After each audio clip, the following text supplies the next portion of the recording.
O Divaldo hoje vai falar para nós sobre um tema muito interessante que tem perturbado muitas pessoas, a depressão. Divaldo, por favor. A palavra depressão vem do italiano, do latim, mais profundo, deprimere, puxar para baixo. O depressivo é alguém que está sempre embaixo. Mas antes de ficarmos na definição, recorramos à Organização Mundial de Saúde. O nobre órgão estabeleceu que existem hoje na Terra 340 milhões de depressivos. E a continuar dentro deste campo, provavelmente nos anos 20 teremos 400 milhões de portadores de depressão.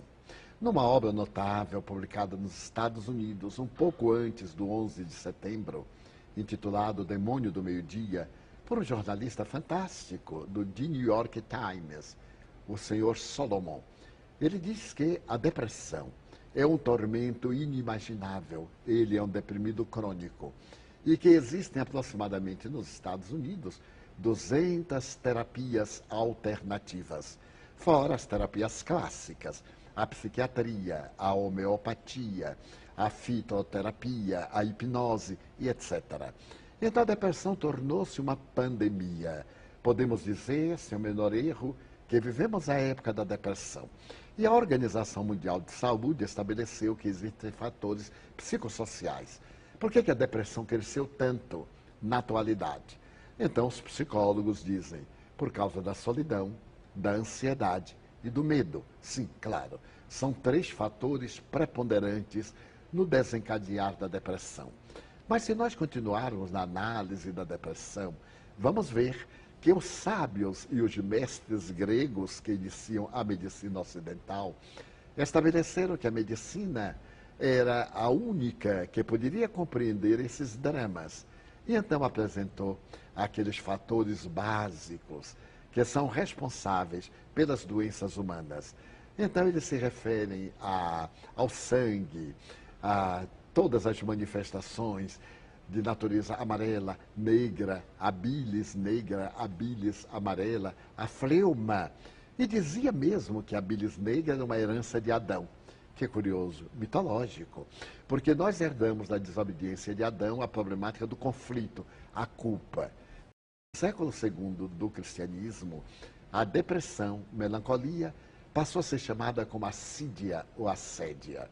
E durante a Idade Média, o período de trevas, por 1000 anos, a depressão tomou conta do mundo, de tal ordem que no século XIV, a Igreja Católica Apostólica Romana denominou que a depressão ou melancolia era nada mais, nada menos do que um pecado capital, em que o demônio se apossava dos sacerdotes e das monjas e os aniquilavam.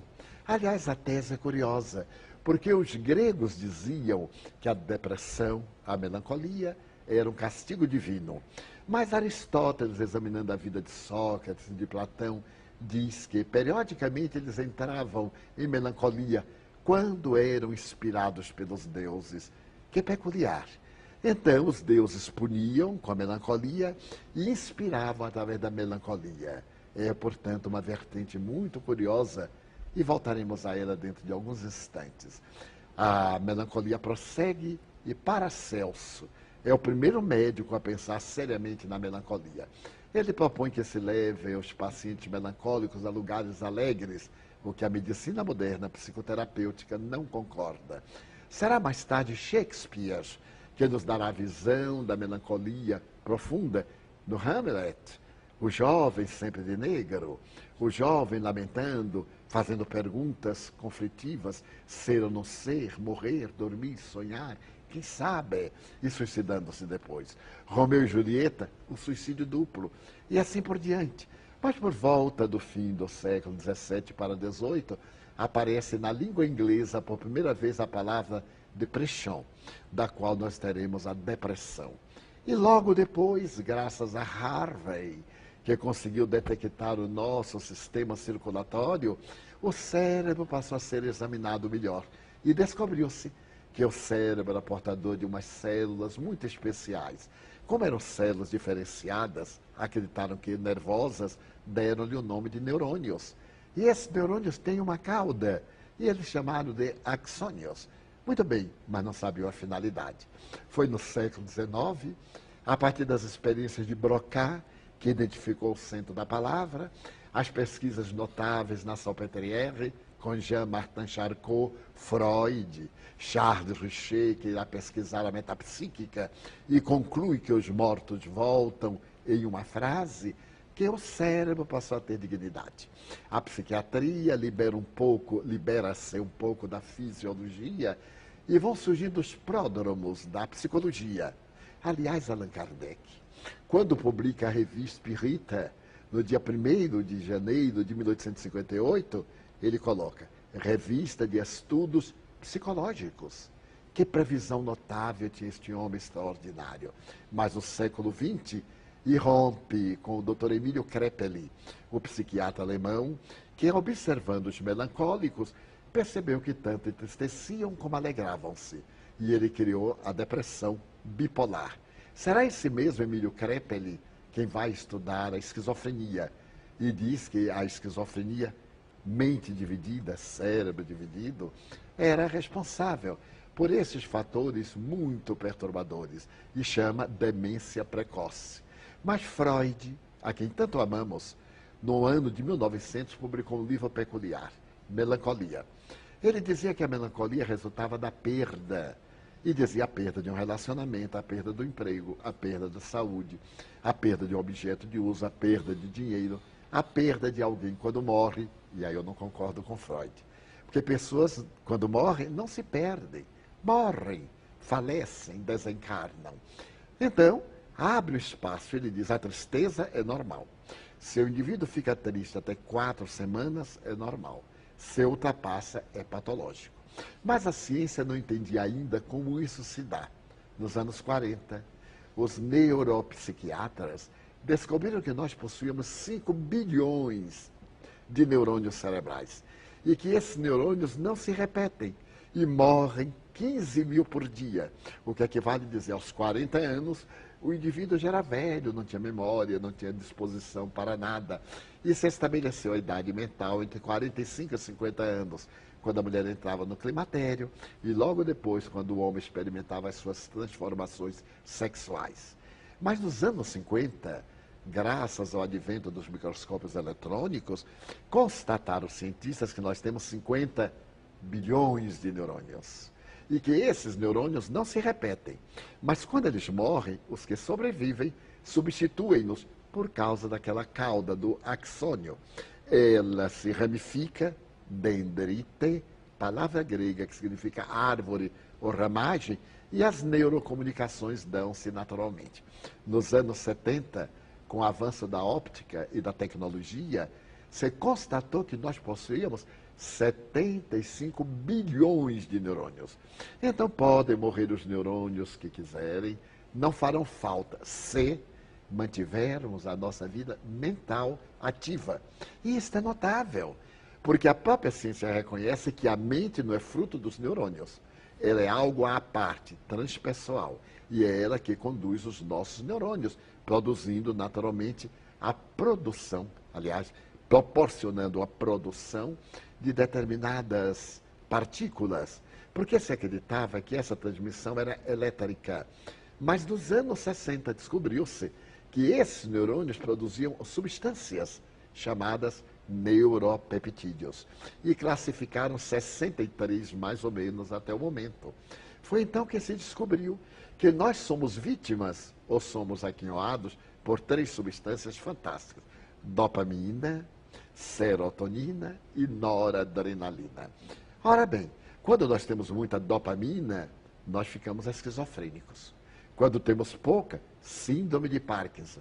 Então é necessário ter aquela cota que dá alegria. A dopamina é a substância da alegria, acompanhada pela serotonina, produzida na face posterior do cérebro, no centro ceruleus, ou pela noradrenalina, produzida na RAF, também na parte posterior do cérebro.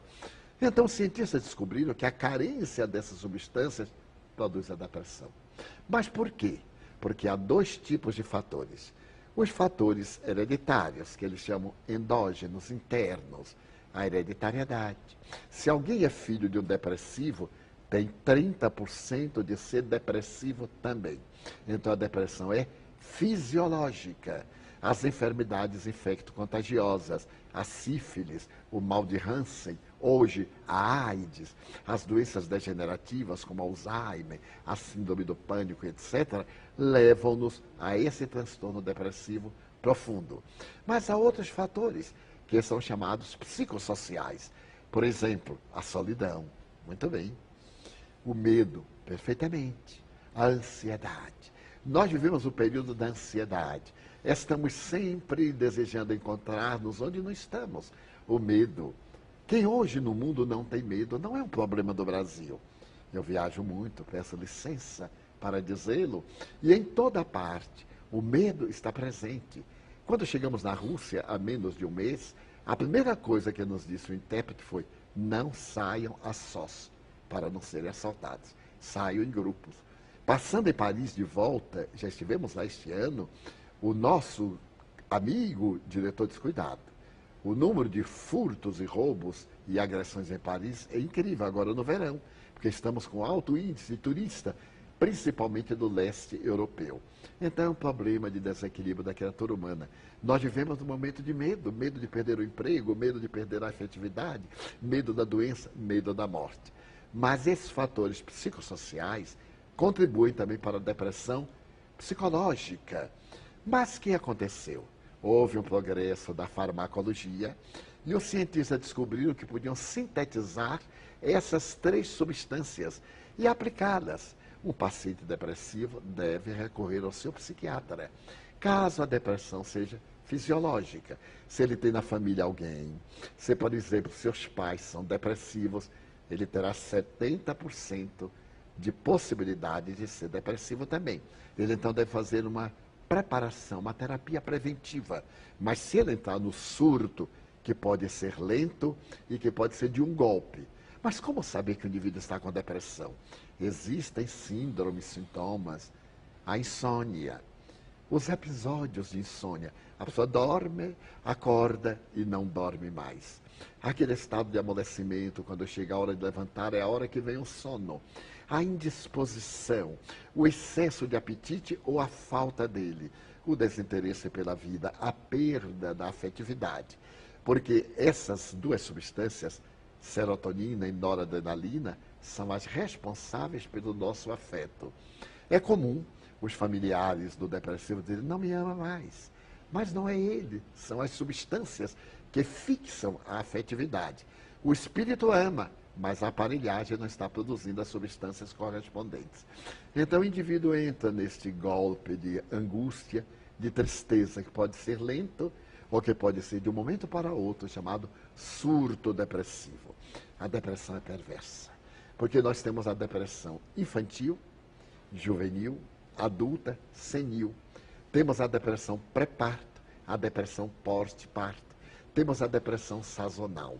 Então, diante de todo esse equipamento, procurar o psiquiatra, sem dúvida.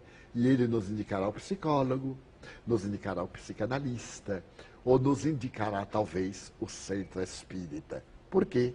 Porque na raiz de todo transtorno de natureza psicológica, psiquiátrica, há um espírito doente, que é o encarnado, que abre campo para os fenômenos tormentosos da obsessão.